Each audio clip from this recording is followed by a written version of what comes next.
Okay, thank you guys for joining me today. Today we're going to review the buyer consultation.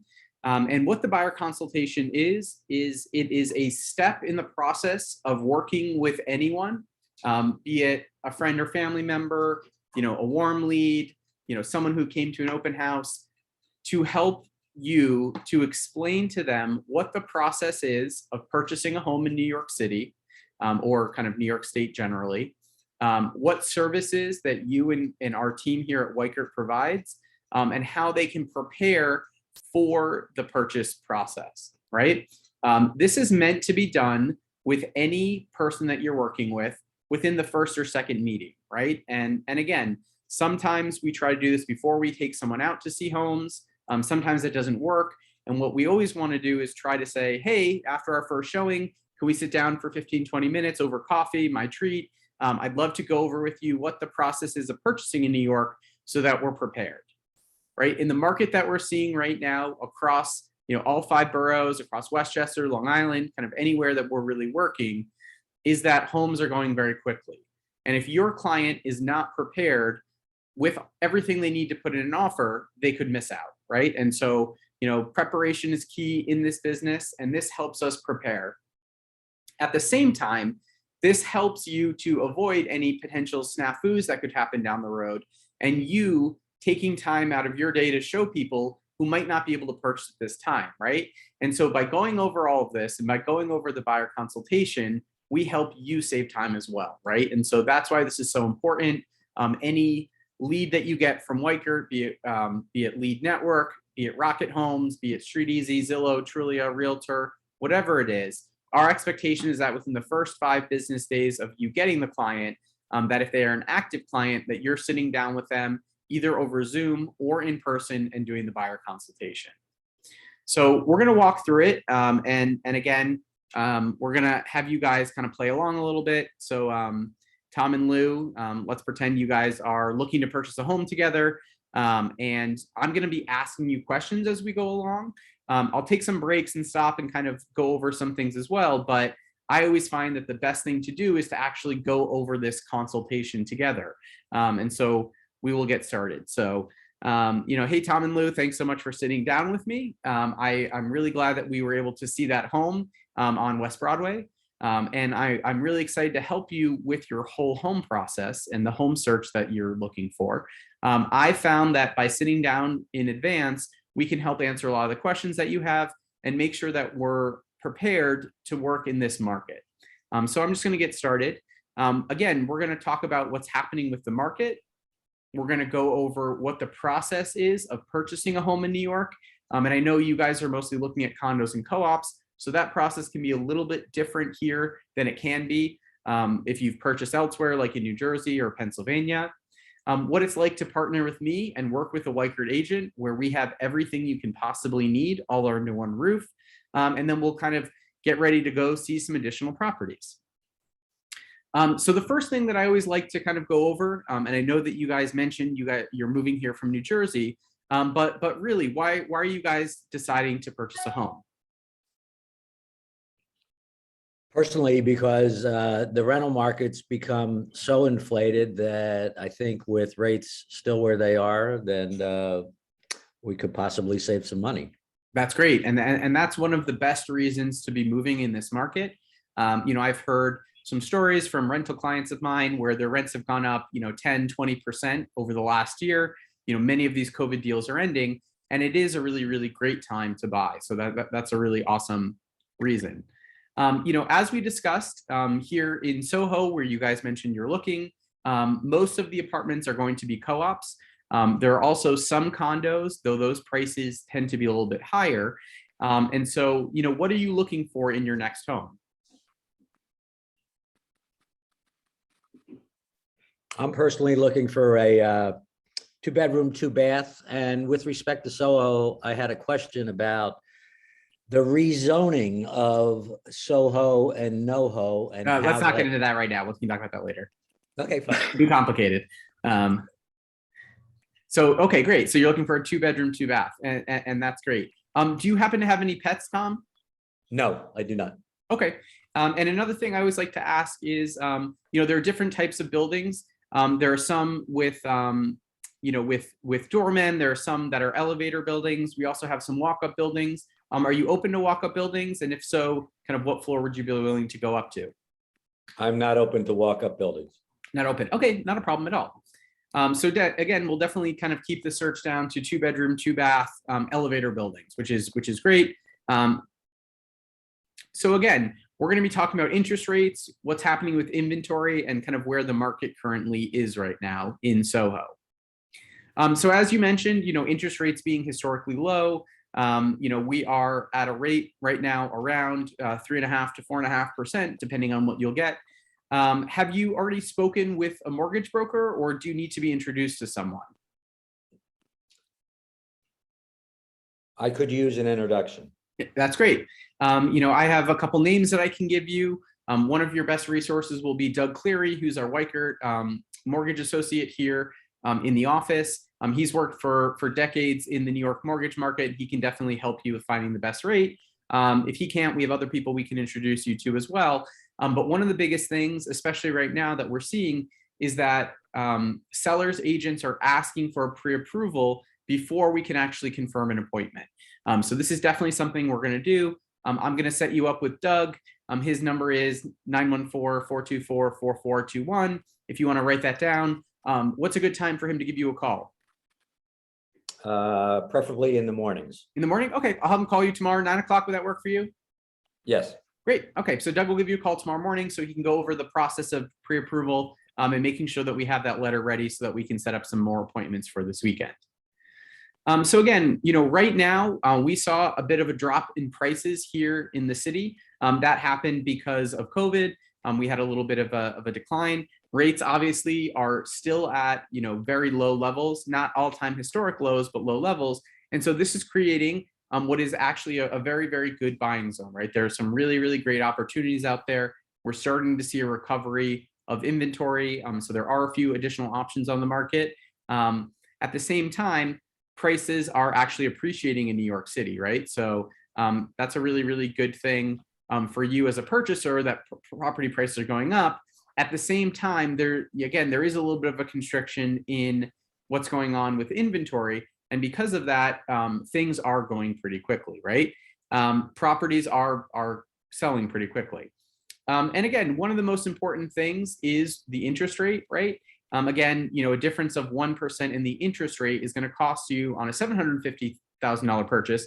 And again, I know you're looking at a much higher purchase price. I think you mentioned $2.5 million, which is great.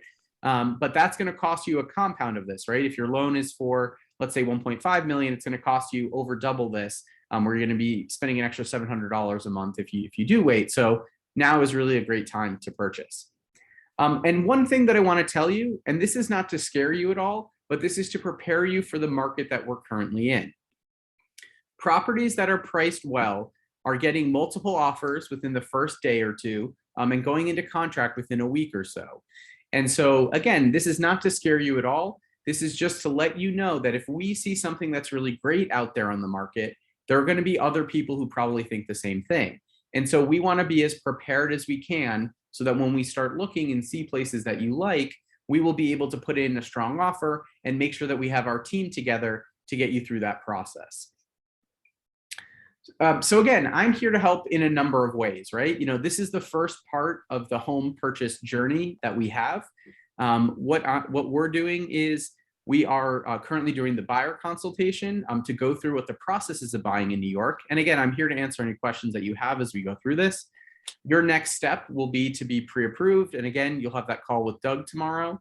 We'll see some more homes, later this weekend. When you do find the home that you like, and I always like to talk about this because it's a little bit different here than anywhere else, we can put in an offer. And in order to put in an offer in New York City, we'll need a few things. The first thing that we'll need is your pre-approval form. If it's a co-op, we'll also need a REBNY financial statement, which I'll send over to you for your review.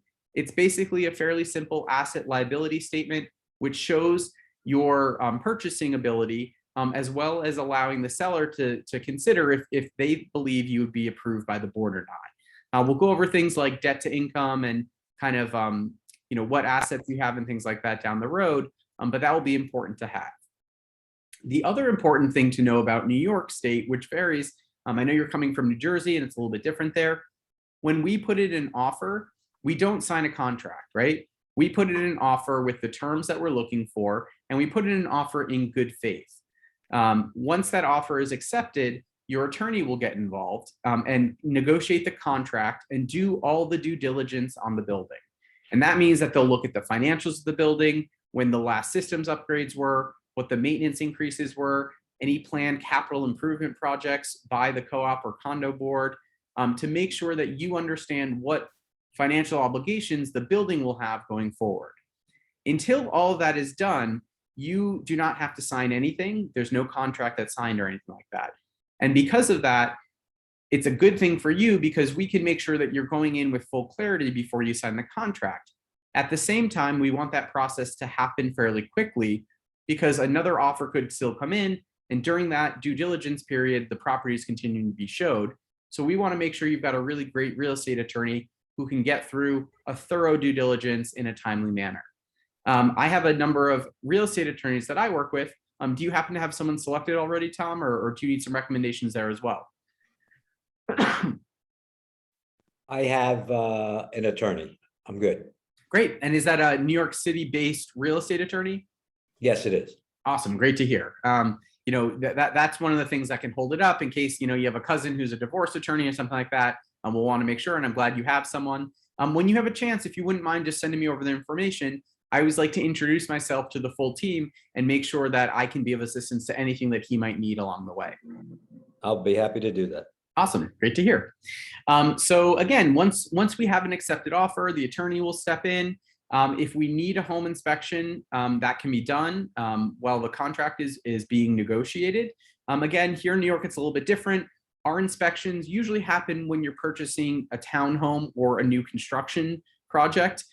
Because the only thing an inspector can check in a condo or co-op is the unit itself, and most of the mechanicals are the responsibility of the building.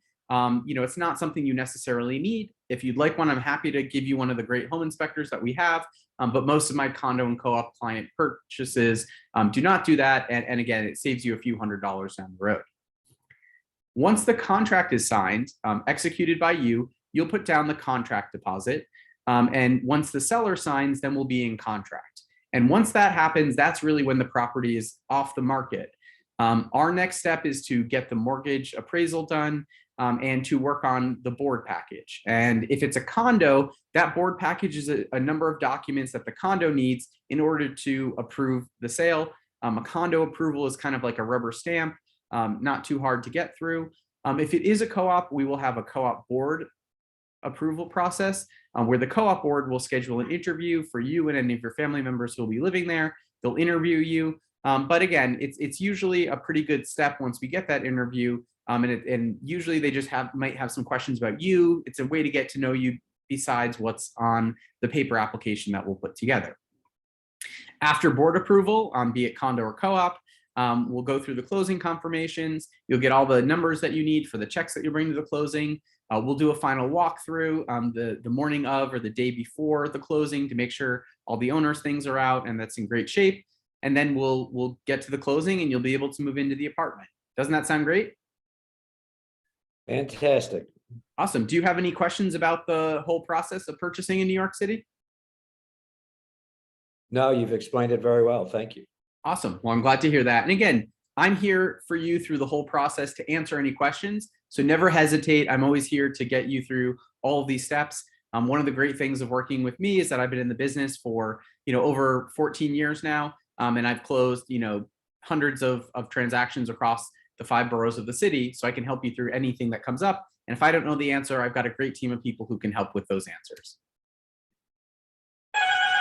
Again, we have a number of different things that you can do for virtual showings in case you're out of town or not able to make a showing. I can do that for you. Again, I'm here to negotiate on your behalf. I am knowledgeable about selling in Soho. My office has been here for over 14 years and I've sold dozens of homes here.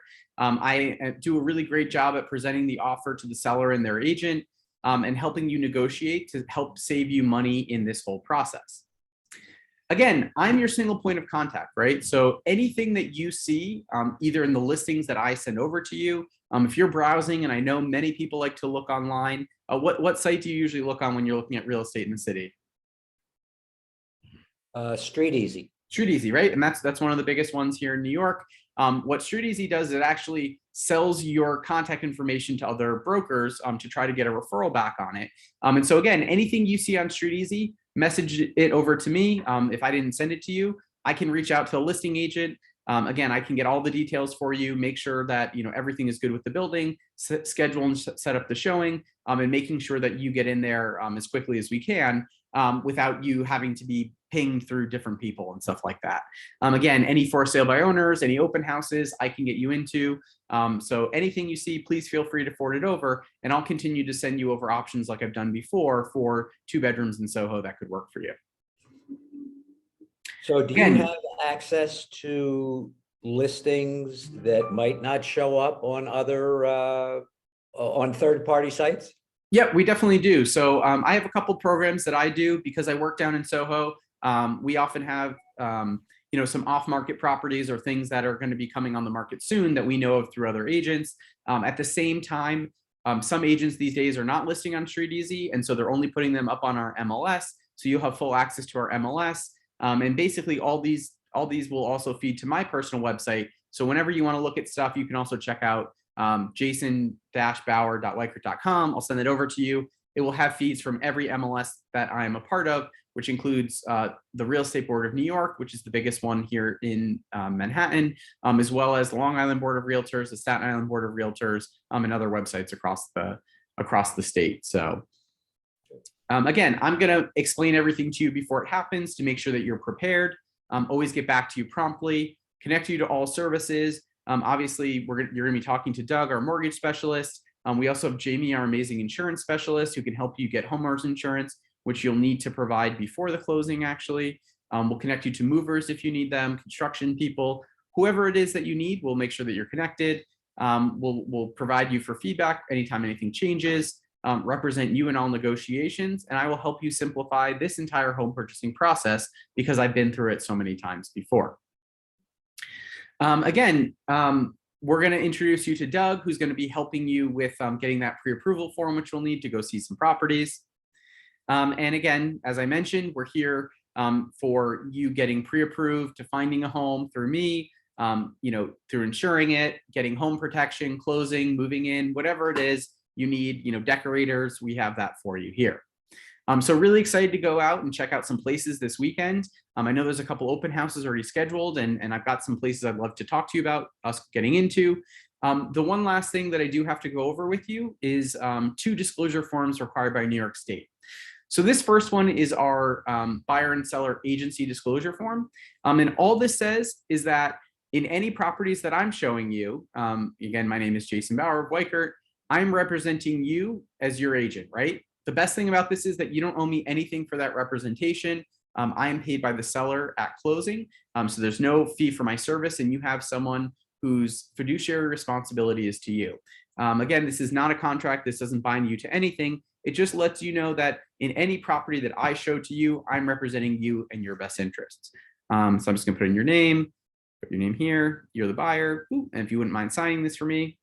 Thanks so much, Tom. The second one is our housing and anti-discrimination disclosure.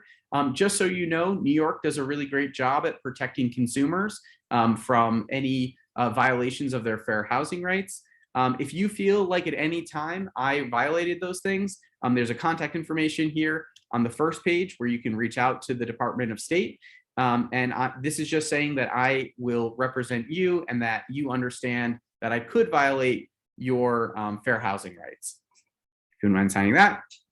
Great, that's it. Thank you so much, Tom, for your time. I really look forward to working with you. And let's go over some of these properties that I found for you in Soho that work for your search. Thank you as well, Jason. It was a great presentation. I look forward to working with you. Great, looking forward to it, Tom. That's it, right? And one of the biggest things about this presentation is that it helps you to get the answer to some of the questions that down the road will stop a deal from happening, right? Do they have a mortgage pre-approval? right? And again, for anyone who's working in Queens or Long Island, every single broker asks before confirming the showing, I need a copy of your pre-approval, right? So this helps you make sure they're pre-approved. If they say, I don't want it, then you can bring up the fact, hey, a lot of brokers won't allow us to even schedule a showing. Can we get this done? And usually they're open to that. Number two, do they have a real estate attorney, right? When you put in an offer, it is of the utmost importance to make sure that you put in the offer, they have a real estate attorney, Randy Chang selected and are ready to go, right? That can help you get your offer accepted in a situation where you seem more prepared than anyone else. You've introduced the revenue financial statement if they're looking at co-ops, right? You've introduced the fact that they can put in offers and they're not binding until the due diligence is done, right? These are all things that really, really help you to be better at your job. And that is why we always want to do the buyer consultation, right?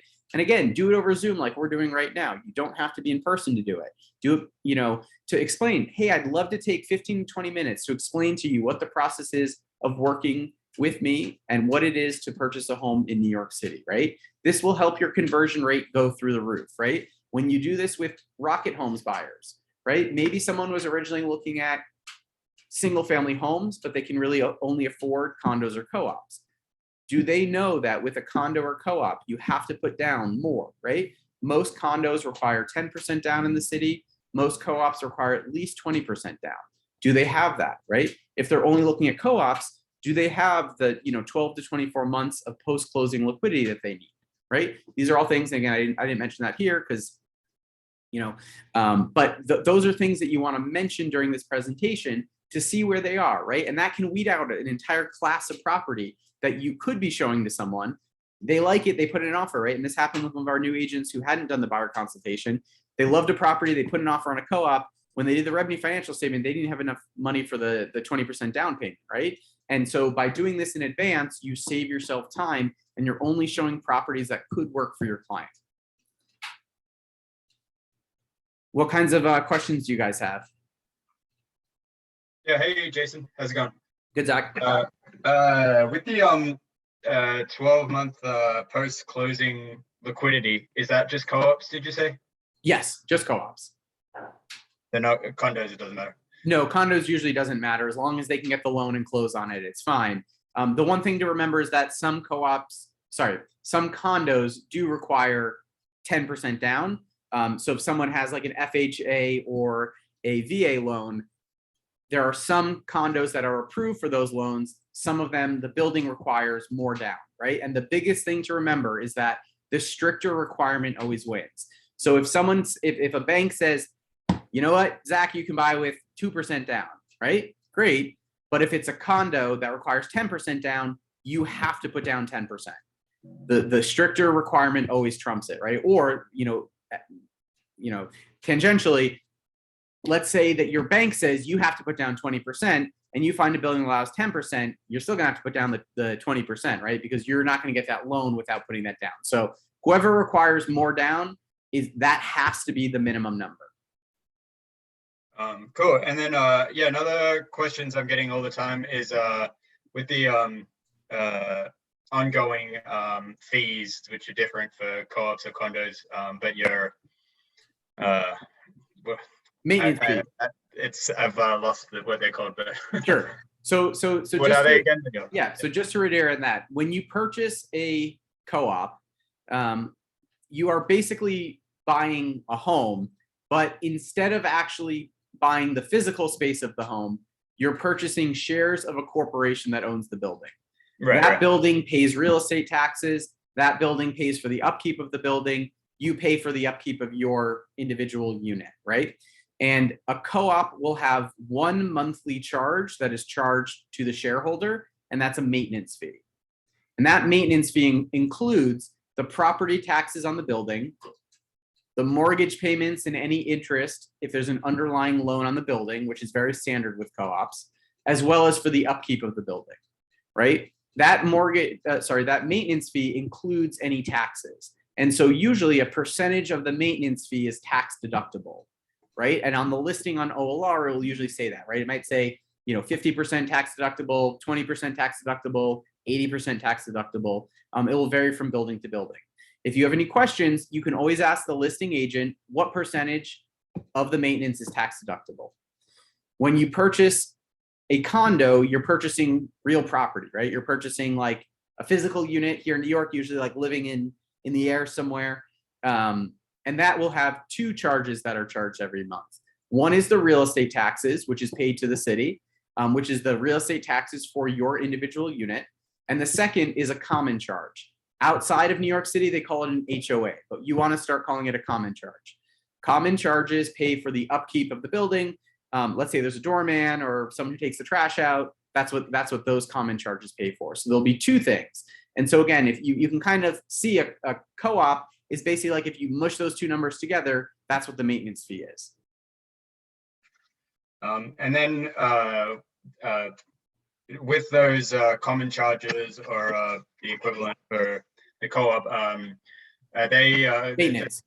are they if there's a history of them being around the same price in the building, and that's publicly available, right? The historical fees. So it's not publicly available. The listing agent should be able to give you that. And the real estate attorney during their due diligence process usually asks for what the common charges or maintenance fees were for the last 5 years and what they've gone up. Kind of like inflation, most of the time you're expecting that real estate taxes and common charges are going to go up by a little bit every year. You don't want to see where it goes up astronomically, because that means usually they didn't budget for something or there's an issue with the building. But the attorney will review all of that during their due diligence process. You can always ask the listing agent, hey, do you happen to know what the common charge were for the last 5 years, 6 years, whatever it is as well. But they do change from year to year. Jason, do special assessments show in the listing, or soon to be special assessments to upgrade the elevators and things like that? Sure. So what Tom is asking about is called an assessment. That's where a building, and it can happen in a condo or a co-op, has to raise funds, and they decide to do so by telling every shareholder they have to pay X dollars, right? So again, let's say they're upgrading the elevators. There's 10 units in the building. It's going to cost $1 million. They're saying, okay, everyone has to pay $100,000. And they usually do that in one of two ways. One, they take out a mortgage on the building if it's a co-op, and they pay for that, and then the maintenance might go up a little bit. Or they do what Tom mentioned, a special assessment, where they say, okay, everyone has to pay $100,000. You're going to have to pay that over 10 years. So you have to pay $10,000 a year. We're going to do an assessment of $1,000 a month for the next 10 years. Every building is different on that. Any active assessments should be in the listing, right? That is a requirement. They are supposed to disclose anything that is current. Any upcoming, if they know about it, they should disclose it. Or if as a good agent, you should say, are there any planned capital improvement projects? Are there any planned assessments?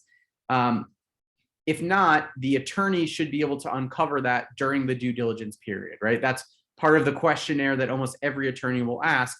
Are there any upcoming capital improvement projects or assessments planned? And that's an answer. And again, that will affect, and the good thing is that we figure that out before you have an accepted offer, or before you sign the contract. I apologize. If you've got clients that have asked all these questions and the listing broker hasn't gotten back to you before they want to put in an offer, you can just say, it's all subject to the due diligence, and the attorney, Randy Chang, will, check all this out. Exactly. And we'll get all the answers to these. I'll ask them again. I'll try to get in touch with the managing agent of the building to see if they can answer it. But usually it's the attorney's job to uncover all that stuff. The listing agent should know if there is a current assessment or if there's one plan that they've already announced. And is there any rule of thumb in terms of common charges or other fees as terms of that? There isn't really, right? There's always there. You see them on the listing, you know what they are, and there isn't like a rule of thumb. This is reasonable. That's not reasonable. It's kind of you kind of get a sense of it. It used to be like $1.50 a square foot was reasonable. These days, it's probably more than that. You can, really what you do is you compare it to other things in the neighborhood. And the problem is that common charges and maintenance are very subject to how healthy financially the building is, right? You might have two buildings on the same block. One has 500 units, one has 200. And so that by default might say, okay, well, 500 people are paying the super versus 200 people, so the number might be lower. That 500 person building might have like 80 people on staff versus the 200 building, which is self-managed and whatever. So they're all going to be very different. And so, there are pros and cons to both, right? A smaller building with a really low assessment might be great until you have to pay for a new roof. Whereas a bigger building, you don't have to pay as much for that roof. And so it's really a lot of personal preferences and just a general sense of what someone's looking for. As a rule of thumb, in my mind, lower common charge and tax is always better. But some people say I want a doorman, right? And if you look at a doorman versus a non-doorman building, again, depending on building size, you might be like $500 more a month versus a non-doorman building. So it's really up to your clients and what they feel comfortable with. So just to like throw a figure out there, is like 875 monthly in common charges a high charge? For what? For a 1-bedroom, 2-bedroom studio? For a 2-bedroom condo? Where is it? Is there a doorman? Is there a pool? Is there an elevator? Is there a laundry room? Like City, no doorman, elevator. Yes. I would say that. And how big is the space? Like 1,000 square feet? 900 square feet. Yes, you're at about under $1 a square foot. To me, that's pretty good. Right. Cool. Yeah, nice. Great. Any other questions? Maria, anything from you? Lou? No? Jason, I just want to have one question about this. It's about the KV core. So, let's hold that till we're done with this. I just want to finish off about this first. Okay. But I'll stay on after. So anyone have any more questions about the buyer console or about anything with buying? I came in a bit late on the board approval, but the board approval essentially said the condo, it's usually a rubber stamp. Co-op, there's a few more steps to it, but still nothing to be too scared about. Is that exactly? So with a condo, and again, I didn't kind of go into this in detail before, but I'll do it now. With a condo, the board has what's called the right of first refusal, and that means that they have to approve of the terms of the sale. But the only option that they have is to match those terms and buy it themselves, right? And that usually doesn't happen, right? So when would that happen, right? Let's say we have a building in Soho, all the units are going for $2 million a pop, and someone tries to sell for $1 million because they're like, they're trying to pull money out of the United States because of an international crisis, right? They try to sell it well below market, right? Well, the condo might say, we don't want the price in this building and the comps in the building to be halved, right? Because a bank looks at the most recent sale. So they might say, you know what, we're going to buy this unit and we'll resell it because we won't be stressed in a month for $2 million because that's what it's actually worth. So that's their ability. They can match those terms and purchase the home themselves. A co-op basically has the right to approve or not approve someone for whatever reasons. They don't give a reason. They just have that right? Yes or no. They say yes or no. And so they have the right to interview someone if they want to. And usually every co-op will have a board interview. Tom has a client whose board interviews on Thursday for a contract. The good thing is that because, the listing agent is familiar with the co-op, the seller's familiar with the co-op, we're familiar with kind of what most buildings are looking for.